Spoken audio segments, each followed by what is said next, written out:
이번 주엔 끝내야지. 언제까지 눈치만 보고 있을 거야? 며느리 미영의 목소리였습니다. 평소 시부모 앞에서는 들을 수 없었던 차갑고 단호한 어조였죠. 조용히 처리만 하면 돼. 저 집만 팔면 우리도 편해져. 이번에는 아들 도연의 목소리였습니다. 정수는 벽에 등을 기대고 숨을 죽였습니다. 가슴이 너무 빨리 뛰어서 그들이 들을까봐 두려웠거든요. 그런데 정말 괜찮을까? 아무리 그래도 우리 부모님인데. 도연의 목소리에 약간의 망설임이 섞여 있었습니다. 무슨 소리야. 지금까지 우리가 얼마나 참았는데. 아이 교육비에 대출 이자까지 우리도 살기 힘들다고? 저분들이 언제까지 살지도 모르는데. 그동안 우리는 어떻게 하라는 거야? 미영의 목소리는 점점 격해지고 있었습니다. 정수는 다리에 힘이 빠져 벽에 더욱 기댔습니다. 저분들이 언제까지 살지도 모른다는 말이 머릿속에서 맴돌았습니다. 자신들을 그렇게 생각하고 있었다니 충격이 너무 컸습니다. 그래도 직접적으로는 안 되잖아. 자연스럽게 해야 한다고. 도연이 조심스럽게 말했습니다. 알고 있어. 병원에서 받은 약도 있고 요양원 이야기도 계속 꺼내고 있잖아. 조금씩 조금씩 하면 돼. 아무도 의심하지 않을 거야. 미영의 계획적인 어조가 정순의 등골을 서늘하게 만들었습니다. 도대체 무슨 일이 있었던 걸까요? 오늘 사연 시작하기 전에 무료 버튼인 구독과 좋아요 꼭 눌러주세요. 그러면 여러분들에게 복이 찾아올 거예요. 서울 외곽의 오래된 주택가, 골목길 사이로 스며드는 아침 햇살이 작은 정원을 따스하게 비추고 있었습니다. 이른 아침부터 정원에서 들려오는 삽질 소리와 함께 70대 중반의 김만호가 땀을 닦으며 고개를 들었습니다. 은퇴한 지 벌써 10년이 넘었지만 여전히 부지런한 그의 손길 아래 작은 텃밭에는 상추와 고추, 토마토가 무럭무럭 자라고 있었죠. 여보, 물 좀 가져다 줄래요? 만호의 목소리에 집안에서 박정순이 물컵을 들고 나왔습니다. 70이 넘은 나이에도 여전히 단정한 모습의 정수는 남편에게 물을 건네며 함께 정원을 바라보았습니다. 올해는 토마토가 참 잘 됐네요. 손주들이 좋아할 텐데. 정순의 얼굴에 잠깐 미소가 스쳤지만 그 미소 뒤로 스치는 그림자를 만호는 놓치지 않았습니다. 부부는 이 집에서 40년 넘게 살아왔습니다. 젊은 시절 공무원이었던 만호의 성실한 월급으로 조금씩 마련한 이 작은 집은 이제 서울 부동산 가격 상승과 함께 꽤 괜찮은 자산이 되어 있었죠. 하지만 그 자산이 오히려 부부에게는 불안의 씨앗이 되고 있었습니다. 거실에서는 아들 김도현과 며느리 윤미영이 아침 식사를 하고 있었습니다. 48배 도현은 중소기업 부장으로 일하고 있지만 경기가 어려워지면서 회사 사정도 예전 같지 않았습니다. 전업주부인 미영은 45의 나이에 아이 교육비며 생활비며 늘어나는 지출에 대한 걱정이 많았죠. 부부와 함께 살게 된 지 3년째, 처음에는 서로를 위한다는 명목이었지만 이제는 분위기가 많이 달라져 있었습니다. 정수는 남편과 함께 아침을 준비하면서도 마음 한편이 무거웠습니다. 젊을 때는 자식들만 바라보고 살았는데 이제는 자식들이 자신들을 바라보는 눈빛이 예전 같지 않다는 것을 느꼈거든요.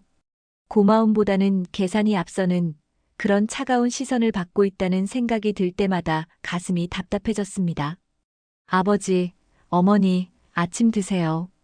도연이 부모를 부르는 목소리는 여전히 공손했지만 정수는 그 속에서 무언가 다른 것을 느꼈습니다. 의무적이고 형식적인 느낌이랄까요?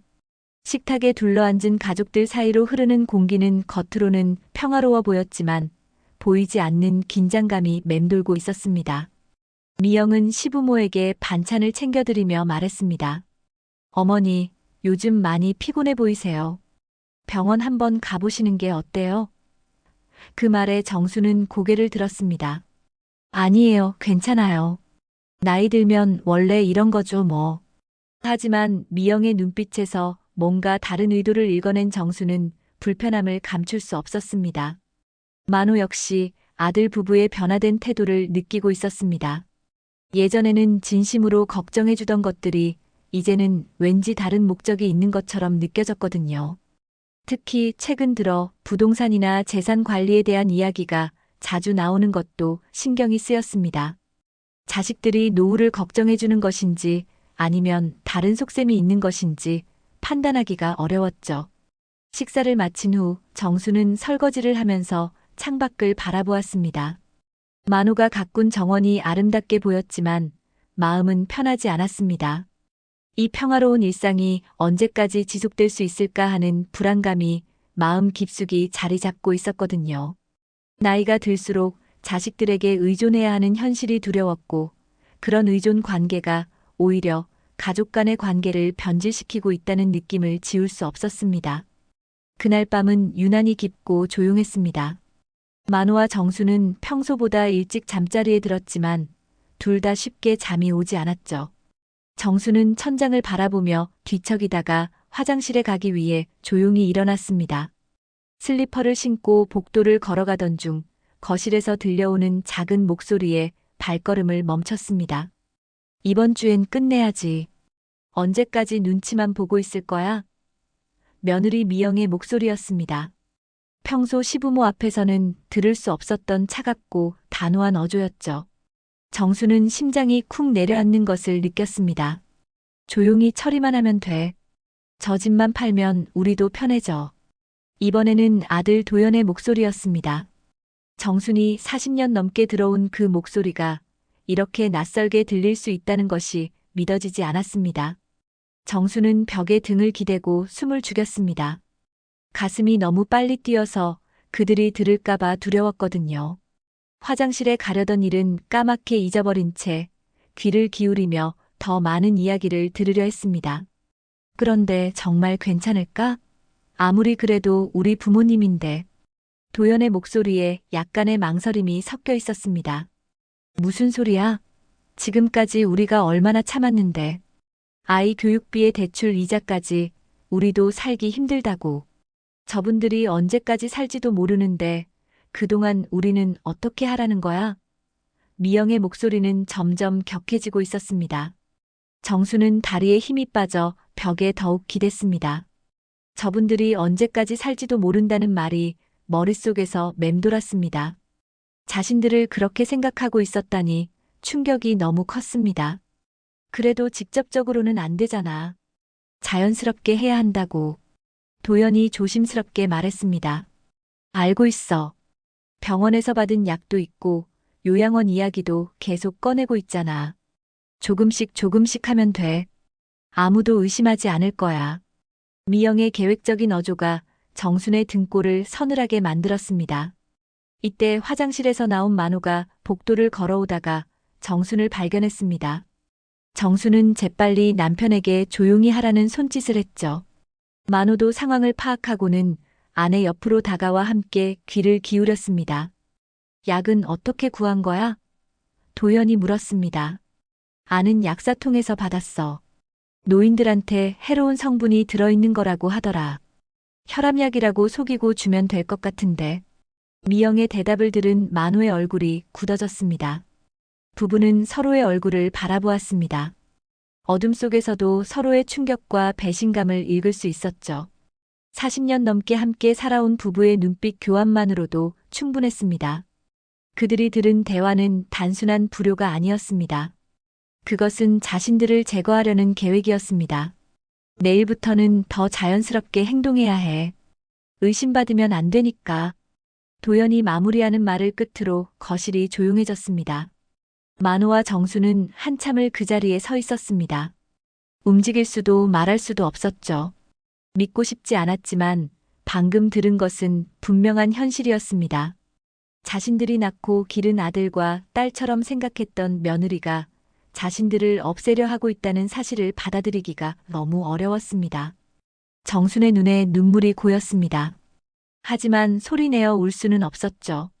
만호는 아내의 어깨를 감싸며 조용히 방으로 이끌었습니다. 방으로 돌아온 부부는 한참을 말없이 앉아 있었습니다. 만호가 먼저 입을 열었습니다. 정순아, 방금 그 말들. 정말 그런 뜻이었을까? 목소리가 떨리고 있었습니다. 여보, 저 아이들이 우리를 어떻게 생각하는지 이제 알겠어요. 정순의 목소리도 갈라져 있었습니다.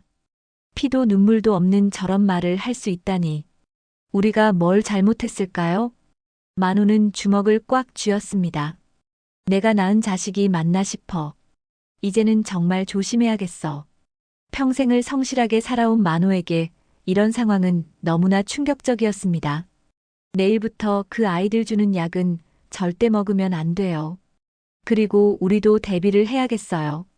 정순의 목소리에는 결연함이 담겨 있었습니다. 새벽까지 두 사람은 잠을 이루지 못했습니다. 평생을 함께 살아온 집이 이제는 전쟁터처럼 느껴졌거든요. 아침이 되면 다시 평범한 가족의 모습을 연기해야 한다는 생각에 가슴이 답답했습니다. 하지만 이제는 알고 있었습니다. 자신들이 어떤 위험에 처해 있는지를 말이죠. 그날 이후 집안의 공기는 완전히 달라졌습니다. 겉으로는 아무것도 변한 게 없어 보였지만 만호와 정순에게는 모든 것이 다르게 느껴졌죠. 아침 식사 시간부터 긴장감이 감돌았습니다. 평소와 똑같이 인사를 나누고 밥을 먹지만 부부의 마음속에는 경계심이 가득했습니다. 아버지, 어머니, 어제 잠은 잘 주무셨어요? 도연이 평소와 다름없는 목소리로 물었습니다. 하지만 만호와 정순에게는 그 말마저도 탐색하는 듯한 느낌으로 들렸죠. 네, 잘 잤어요. 정순이 담담하게 대답했지만 속으로는 마음이 철렁했습니다. 혹시 어젯밤에 자신들이 대화를 엿들었다는 것을 눈치챘을까봐 두려웠거든요. 며칠이 지나면서 아들 부부의 행동에는 미묘한 변화가 나타나기 시작했습니다. 평소보다 더 자주 부모의 안부를 묻고 갑작스럽게 효도를 가장한 행동들을 보이기 시작한 것입니다. 특히 미영의 태도 변화가 두드러졌죠. 어머니, 요즘 혈압은 어떠세요? 제가 좋은 병원 알아봤는데 한번 가보시는 게 어때요? 미영이 시어머니의 팔을 다정하게 잡으며 말했습니다. 하지만 정수는 그 손길에서 진심이 아닌 계산된 친절함을 느꼈습니다. 괜찮다고 했잖아요. 굳이 병원까지 갈 필요는 없어요. 정순이 조심스럽게 거절했지만 미영은 포기하지 않았습니다. 그래도 정기검진은 받으셔야죠. 나이 드시면 더 조심하셔야 하는데 아버지도 함께 가시면 좋을 것 같은데요. 미영의 말에 도연도 거들었습니다. 맞아요. 우리가 모시고 갈게요. 요즘 좋은 종합병원들이 많잖아요. 도연의 제안에 만호는 불편함을 느꼈습니다. 왜 갑자기 이렇게 병원 이야기를 자꾸 하는 건지 의심스러웠거든요. 더욱 이상한 것은 며칠 후부터였습니다. 미영이 갑자기 약을 챙겨주기 시작한 것이죠. 작은 봉지에 담긴 알약들을 가져와서는 부모님 건강을 위한다며 건넸습니다. 어머니, 이 약 드세요. 혈압에 좋다고 해서 특별히 구해왔어요. 미영이 환한 미소를 지으며 약봉지를 내밀었습니다. 정수는 그 약을 바라보며 손이 떨렸습니다. 어젯밤 들었던 대화가 생생하게 떠올랐거든요. 노인들한테 해로운 성분이 들어있다던 그 말이 귓가에 맴돌았습니다. 이 약, 어디서 구한 거예요? 처방전도 없이? 정순이 조심스럽게 물었습니다. 아는 약사통에서 받은 거예요. 몸에 좋아요, 어머니. 믿고 드세요. 미영이 억지로 미소를 지으며 답했지만 정순의 눈에는 그 미소가 가면처럼 보였습니다. 만호도 아내와 같은 생각이었습니다. 평생을 공무원으로 살면서 사람들을 많이 봐온 경험으로 며느리의 행동이 진심에서 나온 것이 아니라는 것을 직감할 수 있었죠. 고마워요. 나중에 먹을게요. 정순이 약을 받아들이는 척하며 말했습니다. 하지만 속으로는 절대 그 약을 먹지 않겠다고 다짐했죠. 그날 오후 정수는 남편에게 말도 없이 혼자 동네 의원을 찾았습니다. 미영이 준 약을 가지고 가서 무슨 약인지 확인해보고 싶었거든요. 40년 넘게 다닌 동네 의원의 늙은 원장은 정순을 반갑게 맞이했습니다. 어르신, 오늘은 어디가 아프신가요? 선생님, 이 약 좀 봐주세요. 며느리가 혈압에 좋다고 가져다 줬는데 뭔지 모르겠어서요. 정순이 약봉지를 꺼내며 말했습니다. 의사는 약을 자세히 살펴보더니 얼굴이 굳어졌습니다. 한참을 들여다보던 의사가 심각한 표정으로 입을 열었습니다. 어르신, 이건 어르신 연세에 먹으면 위험할 수 있는 약입니다. 특히 혈압약과 함께 복용하시면 매우 위험해요. 누가 이런 약을 주셨다고 하셨죠? 정순의 얼굴이 창백해졌습니다. 어젯밤 들었던 대화가 사실이었다는 것이 확인된 순간이었죠. 다리에 힘이 빠져 의자에 주저앉았습니다. 어르신, 괜찮으세요? 얼굴이 너무 안 좋은데. 의사가 걱정스럽게 물었습니다. 괜찮아요, 선생님. 고맙습니다. 정수는 간신히 정신을 차리고 일어났습니다. 이제 모든 것이 명확해졌습니다. 아들과 며느리가 정말로 자신들을 해치려 하고 있다는 사실을 말이죠. 집으로 돌아온 정수는 만호에게 병원에서 들은 이야기를 전했습니다. 만호의 얼굴도 굳어졌습니다. 이제 확실해졌구나. 저 아이들이 정말로. 만호가 말을 잇지 못했습니다. 여보, 이제 우리도 준비해야 해요. 가만히 당하고만 있을 수는 없잖아요. 정순의 목소리에는 결연함이 담겨 있었습니다. 부부는 그날 밤 늦도록 앞으로의 계획에 대해 이야기했습니다. 아직 자신들이 주도권을 쥐고 있다는 사실을 인식하고 반격할 준비를 시작했습니다. 더 이상 순진하게 당할 수만은 없었거든요. 다음 날 아침 정순과 만호는 평소와 다름없이 행동하려고 노력했습니다. 하지만 속으로는 아들 부부의 모든 행동을 예리하게 관찰하고 있었죠. 식탁에서 미영이 건네는 물컵조차 의심스러워 보였고 도연의 안부 인사도 가식적으로 들렸습니다. 어머니, 어제 드린 약은 드셨어요? 미영이 자연스럽게 물었습니다. 평상시와 똑같은 목소리였지만 정순에게는 협박처럼 들렸죠. 아, 네. 잘 먹고 있어요. 정순이 애써 평온한 척하며 대답했습니다.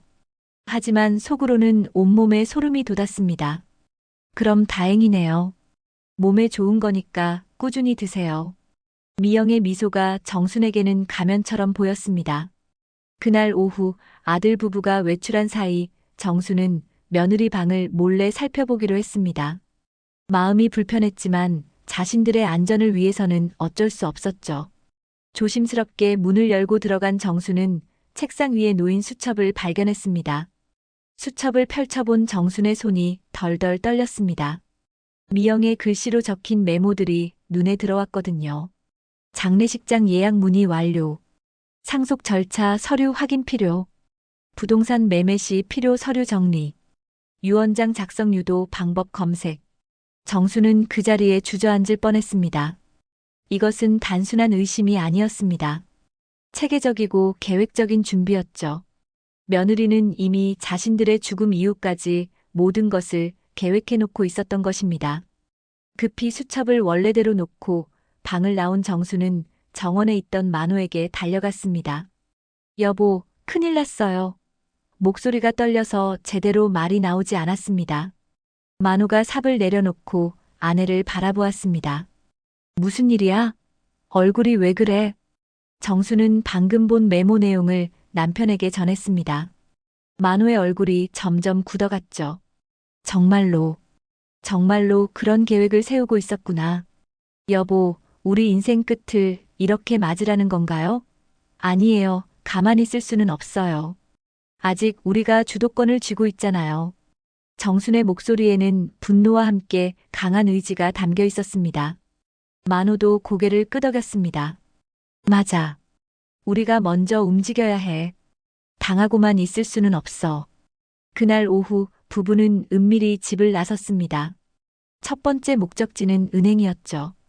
평생 모아온 적금과 예금 통장들을 들고 창구에 앉은 만호는 직원에게 말했습니다. 모든 계좌를 해지하고 현금으로 찾고 싶습니다. 어르신, 금액이 꽤 큰데 혹시 특별한 이유가 있으신가요? 은행 직원이 조심스럽게 물었습니다. 개인적인 사정이 있어서요. 급한 일이에요. 만호가 단호하게 답했습니다. 은행 업무를 마친 후 부부는 부동산 중개업소를 찾았습니다. 집을 팔기 위한 준비 작업이었죠. 중개업자는 현재 시세를 설명해주며 말했습니다. 어르신 댁은 위치도 좋고 상태도 괜찮아서 시세보다 높게 받을 수 있을 것 같은데요. 혹시 금매이신가요? 아니에요. 시간은 충분해요. 다만 조용히 진행하고 싶어요. 정순이 신중하게 답했습니다. 집으로 돌아오는 길, 부부는 무거운 마음으로 걸었습니다. 평생을 살아온 집을 떠나야 한다는 현실이 실감나기 시작했거든요. 하지만 생존을 위해서는 어쩔 수 없는 선택이었습니다. 여보, 우리가 정말 이래야 하나요? 정순이 망설이며 물었습니다. 정순아, 다른 방법이 있을까?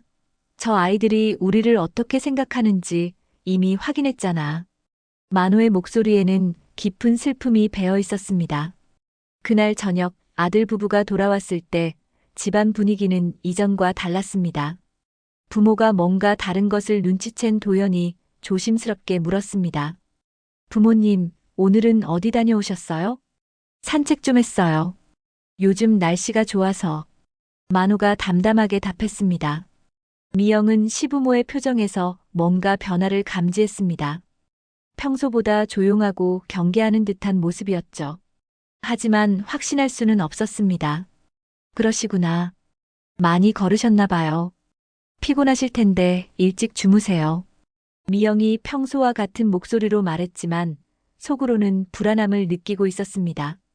그날 밤 부부는 또다시 깊은 대화를 나눴습니다. 이제는 구체적인 계획을 세워야 할 때였죠. 더 이상 수동적으로 당할 수만은 없었습니다. 정순아, 우리가 평생 모은 돈, 저 아이들한테 줄 필요 없어. 만호가 단호하게 말했습니다. 맞아요. 이제는 우리를 존중해주는 세상 속에서 살고 싶어요. 정순도 남편의 의견에 동의했습니다. 폭풍 전야의 고요함이 집안을 감쌌습니다. 겉으로는 평범한 가족의 일상이 계속되고 있었지만 보이지 않는 곳에서는 치밀한 준비가 진행되고 있었습니다. 곧 모든 것이 드러날 순간이 다가오고 있었죠. 일주일이 지난 어느 화요일 아침, 도현과 미영은 부모에게 갑작스러운 제안을 했습니다. 평소와 달리 단호한 어조였죠. 아버지, 어머니, 오늘 좋은 곳 구경 가실래요? 도연이 차 열쇠를 손에 들고 말했습니다. 좋은 곳이라니 어디를 말하는 거야? 만호가 의심스럽게 물었습니다. 요양원이요. 시설 정말 좋은 곳 있다고 해서 한번 보러 가보시면 어떨까 싶어서요. 미영이 밝은 표정으로 말했지만 정수는 그 미소 뒤에 숨겨진 의도를 읽을 수 있었습니다. 요양원? 우리가 왜 요양원을 가봐야 하는데? 정순의 목소리에 경계심이 드러났습니다. 어머니, 그냥 구경만이라도 해보세요. 요즘 요양원들은 호텔같이 좋아요. 혹시 모르잖아요. 나중에 필요할 수도 있고. 도연이 부드럽게 설득하려 했지만 부모의 표정은 굳어져 있었습니다. 싫어요. 우리는 집에서 살 거예요. 정순이 단호하게 거절했습니다. 그러자 미영의 태도가 갑자기 변했습니다. 어머니, 저희도 힘들어요. 아이 교육비에 생활비까지. 언제까지 이렇게 살 수는 없잖아요. 그럼 우리가 나가라는 소리구나. 만호의 목소리에 분노가 섞였습니다. 그런 게 아니라 서로를 위해서요. 어르신들도 전문적인 돌봄을 받으시는 게 좋을 것 같은데요. 도연이 변명하듯 말했지만 이미 부모는 모든 것을 알아차린 상태였습니다. 아니에요. 절대 안 가요. 정순이 소리쳤습니다.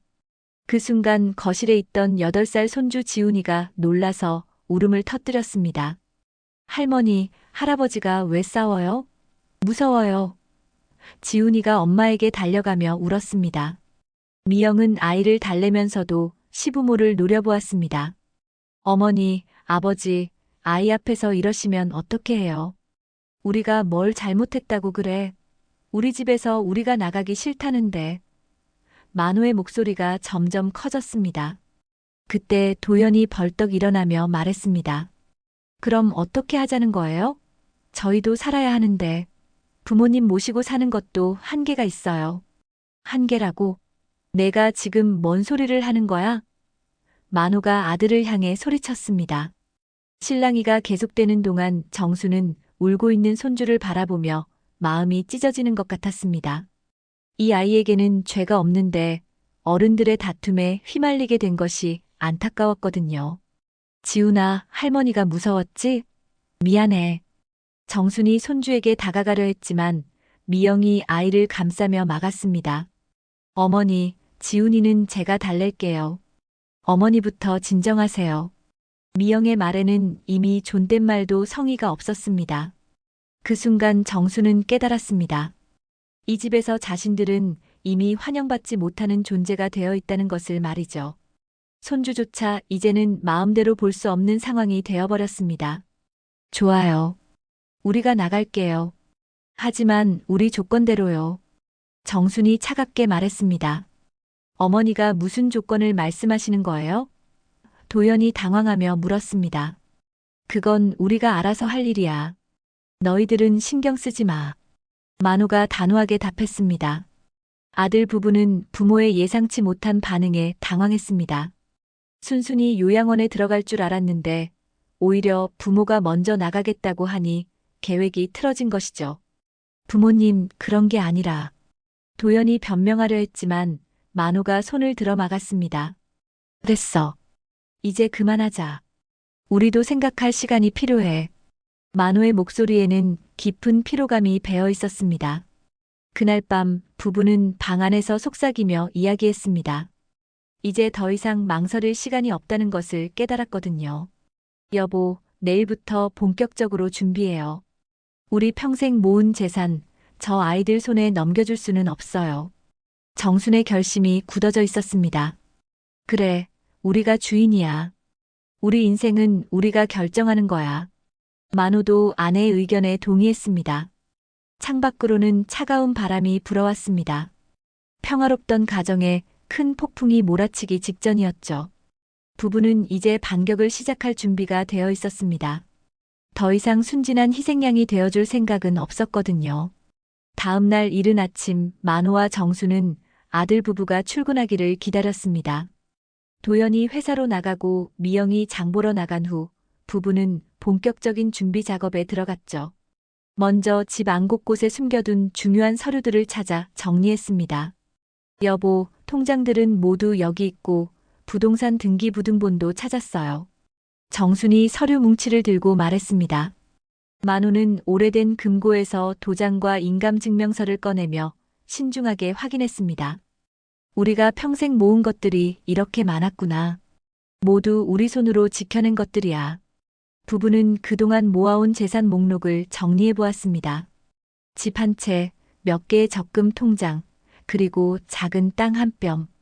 큰 돈은 아니었지만 성실한 공무원 생활로 차곡차곡 모은 소중한 재산이었죠. 정순아, 이제 우리 계획을 제대로 세워보자. 만호가 진지하게 말했습니다. 첫째로 모든 재산을 현금화해야 해. 둘째로 저 아이들이 손댈 수 없는 곳으로 안전하게 옮겨야 하고, 그리고 우리가 살 새로운 곳도 찾아야죠. 저 아이들 손이 닿지 않는 곳으로요. 정순이 덧붙였습니다. 부부는 인터넷을 검색하며 해외 거주에 대한 정보를 찾아보기 시작했습니다. 70대 나이의 새로운 도전이었지만 생존을 위해서는 어쩔 수 없었죠. 동남아시아의 여러 나라들을 비교해 보면서 한국 노인들이 살기 좋은 곳들을 찾아보았습니다. 여기 태국 치앙마이 같은 곳은 어때요? 물가도 저렴하고 한국 사람들도 많이 산다고 하네요. 정순이 화면을 가리키며 말했습니다. 좋아 보이는구나. 날씨도 따뜻하고. 우리 나이에 추운 겨울은 힘들잖아. 만호가 고개를 끄덕였습니다. 오후에는 변호사 사무실을 찾았습니다. 재산 정리와 해외 송금, 그리고 만약의 상황에 대비한 법적 보호 장치에 대해 상담받기 위해서였죠. 어르신들, 혹시 가족 간에 무슨 문제가 있으신가요? 변호사가 조심스럽게 물었습니다. 만호는 잠시 망설이다가 솔직하게 이야기하기로 했습니다. 저희 아들 부부가 저희를 없애려고 하는 것 같습니다. 변호사의 표정이 심각해졌습니다. 구체적으로 어떤 일이 있으셨나요? 정순이 지난 며칠간 있었던 일들을 차근차근 설명했습니다. 엿들은 대화부터 수상한 약, 그리고 미영의 메모까지 모든 것을 털어놓았죠. 심각한 상황이네요. 일단 증거를 확보하는 것이 중요합니다. 그리고 어르신들의 안전을 위해 몇 가지 조치를 취해야겠습니다. 변호사가 메모를 하며 말했습니다. 저희는 이 집을 떠날 생각입니다. 아예 멀리 한국을 떠나서 살려고요. 만호가 결심을 전했습니다. 해외 거주를 생각하고 계시는군요. 그렇다면 재산 정리와 송금 절차를 도와드릴 수 있습니다. 다만 모든 과정을 합법적이고 안전하게 진행해야 합니다. 변호사가 신중하게 답했습니다. 변호사 사무실에서 나온 부부는 마음이 한결 가벼워졌습니다. 전문가의 도움을 받을 수 있다는 안도감과 함께 앞으로의 계획에 대한 확신이 생겼거든요. 집으로 돌아오는 길에 정순이 말했습니다. 여보, 우리가 정말 용기 있는 결정을 하고 있는 거 맞죠? 정순아, 우리가 지금까지 얼마나 많은 어려움을 이겨냈는데 이번에도 해낼 수 있어. 만호가 아내의 손을 꽉 잡으며 격려했습니다. 그날 저녁 아들 부부가 돌아왔을 때 집안 분위기는 더욱 긴장감이 돌았습니다. 도현과 미영은 부모의 외출이 잦아진 것을 눈치챘거든요. 부모님 요즘 자주 외출하시는데 어디 다녀오시는 거예요? 미영이 탐색하듯 물었습니다. 나이 먹어서 집에만 있으면 답답해서요. 산책도 하고 친구들도 만나고. 정순이 자연스럽게 답했습니다. 하지만 도연은 뭔가 이상하다는 느낌을 지울 수 없었습니다. 부모의 행동 패턴이 평소와 달랐거든요. 특히 자신들을 바라보는 눈빛이 예전 같지 않았습니다. 아버지, 혹시 몸이 아프신 건 아니죠? 요즘 표정이 안 좋아 보이세요. 도연이 걱정하는 척하며 물었습니다. 나이 들면 원래 그런 거 아니겠어? 별일 없어. 만호가 무뚝뚝하게 답했습니다. 그날 밤 늦게 도연과 미영은 부엌에서 조용히 대화를 나눴습니다. 여보, 부모님이 뭔가 눈치챈 것 같지 않아? 미영이 불안해하며 말했습니다. 설마, 그럴 리 없어. 그냥 나이 드셔서 그런 거겠지. 도연이 자신을 안심시키려 했지만 속으로는 그도 같은 걱정을 하고 있었습니다. 그래도 조심해야 해. 너무 급하게 밀어붙이면 의심받을 수 있어. 미영이 신중하게 말했습니다. 한편 방 안에서 부부는 마지막 점검을 하고 있었습니다. 내일부터는 더욱 구체적인 행동에 들어가야 했거든요. 여보, 우리가 정말 잘하고 있는 걸까요? 정순이 마지막으로 한 번 더 확인했습니다. 정순아, 우리한테 다른 선택이 있었겠어? 저 아이들이 우리를 어떻게 생각하는지 이미 확인했잖아. 만호의 목소리에는 깊은 슬픔과 함께 단단한 결의가 담겨 있었습니다. 맞아요. 이제는 우리를 존중해주는 세상 속에서 살고 싶어요. 우리도 인간으로서 존엄을 지킬 권리가 있잖아요. 정순의 다짐이 확고했습니다. 부부는 그날 밤 서로의 손을 꽉 잡고 잠들었습니다. 내일부터 시작될 새로운 인생을 위한 마지막 준비를 마친 채로 말이죠. 폭풍 같은 변화가 몰아치기 전 이것이 이 집에서의 마지막 평화로운 밤이 될지도 모른다는 예감과 함께요. 그로부터 사흘이 지난 금요일 오후 만호와 정수는 변호사와의 약속을 마치고 집으로 돌아왔습니다. 모든 재산의 현금화와 해외 송금이 완료된 상태였죠. 이제 마지막 단계만 남아 있었습니다. 집에 들어서자 이상하게 조용했습니다. 평소 같으면 미영이 저녁 준비를 하느라 부엌에서 소리가 났을 텐데 오늘은 거실에서 웅성거리는 소리만 들렸죠. 여보, 뭔가 이상해요. 정순이 만호의 팔을 잡으며 속삭였습니다. 거실로 들어간 부부는 깜짝 놀랐습니다. 도연과 미영이 서류들을 펼쳐놓고 있었거든요. 그 서류들은 바로 부동산 매매 계약서와 각종 재산 관련 문서들이었습니다. 아, 부모님 오셨네요. 도연이 어색하게 웃으며 일어났습니다. 잠깐 중요한 이야기가 있어서요. 무슨 이야기인데? 만호가 경계하며 물었습니다. 미영이 나서서 말했습니다. 어머니, 아버지, 저희가 생각해보니까 이 집 관리하시기 힘드실 것 같아서요. 그래서 저희가 대신 처리해드리려고 하는데. 처리해준다고? 정순의 목소리에 분노가 섞였습니다. 네, 부동산 매매도 복잡하고 어르신들이 직접 하시기엔 어려우실 거 아니에요. 저희가 알아서 깔끔하게 정리해드릴게요. 도연이 마치 큰 호의라도 베푸는 듯한 어조로 말했습니다. 그때 미영이 작은 상자를 꺼내며 말했습니다. 그런데 도장이 필요해서요. 어머니 도장 좀 찾을 수 있을까요? 정수는 그 순간 온몸에 소름이 돋았습니다. 어젯밤 들었던 대화와 메모의 내용이 현실이 되고 있었거든요. 도장은 왜 필요한데요?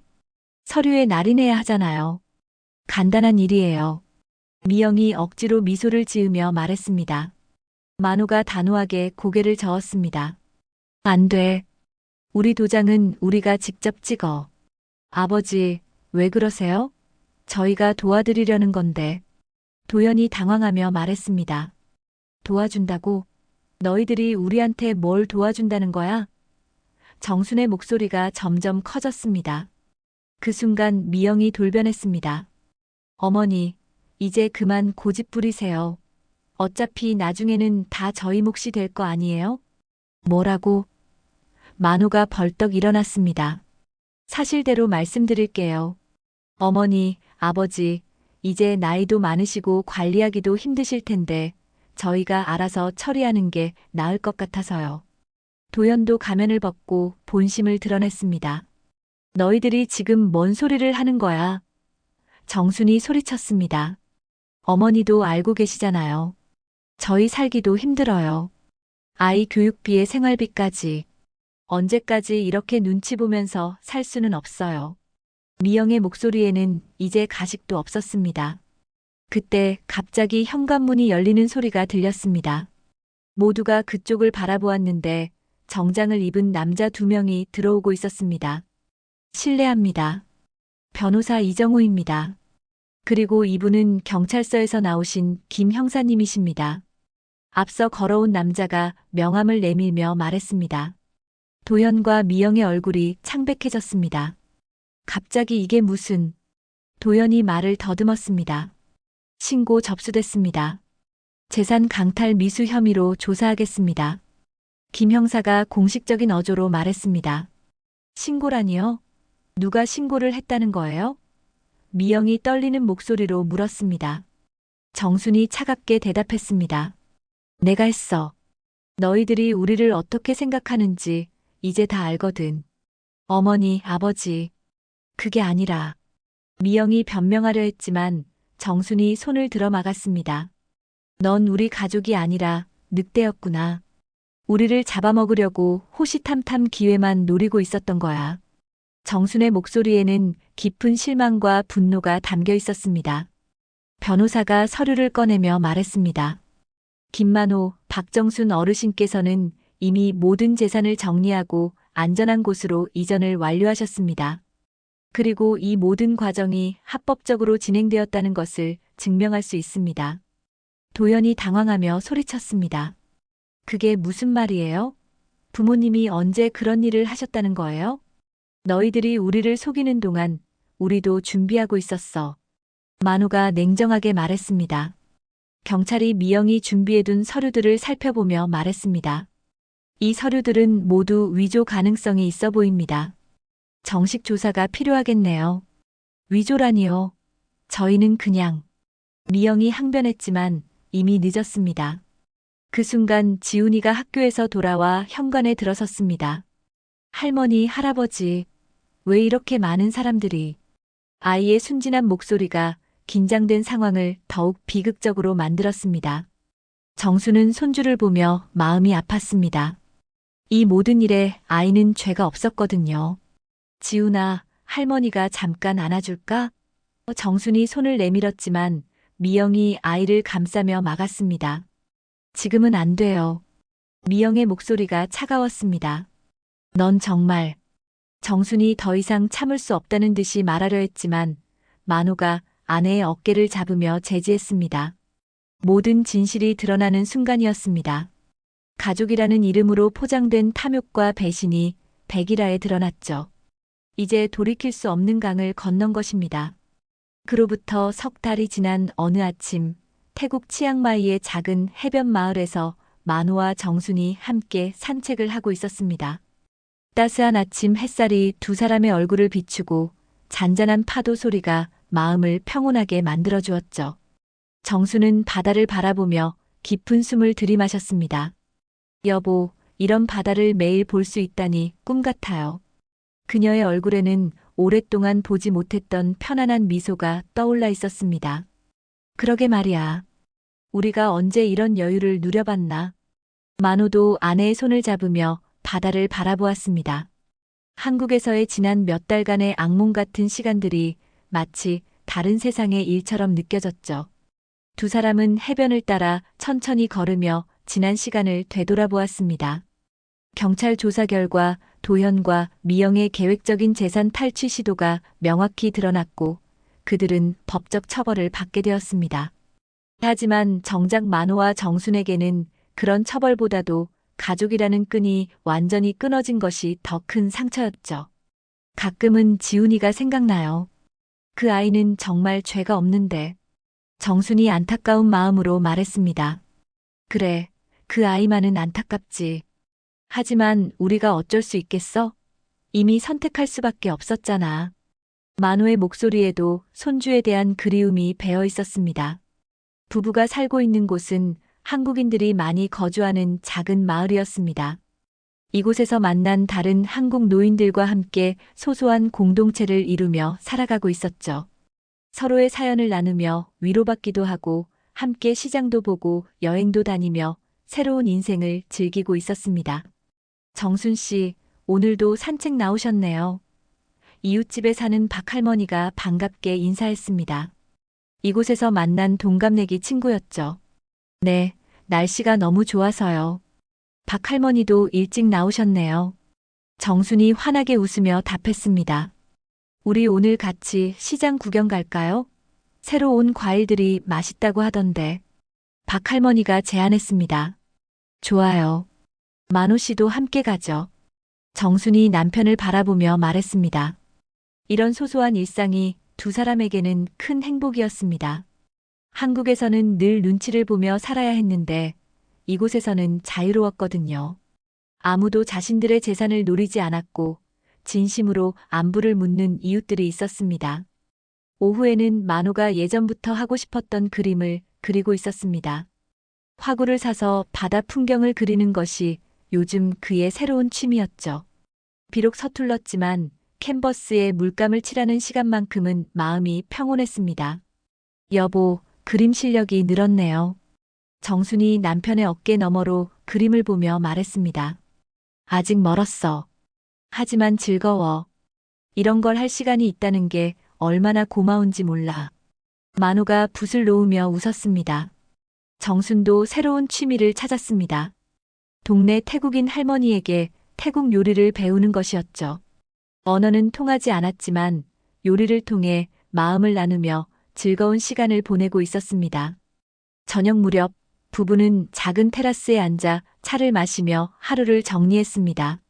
석양이 바다를 붉게 물들이는 아름다운 풍경을 바라보며 정순이 조용히 말했습니다. 여보, 비록 자식과의 인연은 끊어졌지만 이제야 진짜 내 삶을 살 수 있는 것 같아요. 그래, 당신 말이 맞아. 우리가 평생 남을 위해서만 살았는데 이제야 우리를 위해 살고 있구나. 만호가 아내의 손을 잡으며 답했습니다. 당신 웃는 얼굴을 보니 남은 날들이 축복처럼 느껴져요. 정순의 얼굴에 진심 어린 미소가 떠올랐습니다. 두 사람은 그동안 느껴보지 못했던 자유로움을 만끽하고 있었습니다. 자식들의 눈치를 보지 않아도 되고 누구의 계산된 친절도 받지 않아도 되는 삶이었죠. 비록 가족을 잃은 슬픔은 있었지만 그보다는 자신들의 존엄을 지켜낸 것에 대한 만족감이 더 컸습니다. 우리가 옳은 선택을 한 거 맞죠? 정순이 마지막으로 한 번 더 확인했습니다. 정순아, 우리는 살아남았어. 그것만으로도 충분해. 만호의 대답에 정순은 고개를 끄덕였습니다. 바다 위로 별들이 하나둘씩 떠오르기 시작했습니다. 부부는 서로의 어깨에 기대어 그 별들을 바라보았죠. 새로운 땅에서 시작한 새로운 인생이 그들 앞에 펼쳐져 있었습니다. 진정한 노후의 행복은 스스로의 존엄을 지켜낼 때 시작되는 것이었습니다. 오늘 이야기가 마음에 남으셨다면 구독과 좋아요로 함께 해주세요. 더 많은 이야기로 다시 찾아올게요. 구독과 좋아요는 큰 힘이 됩니다.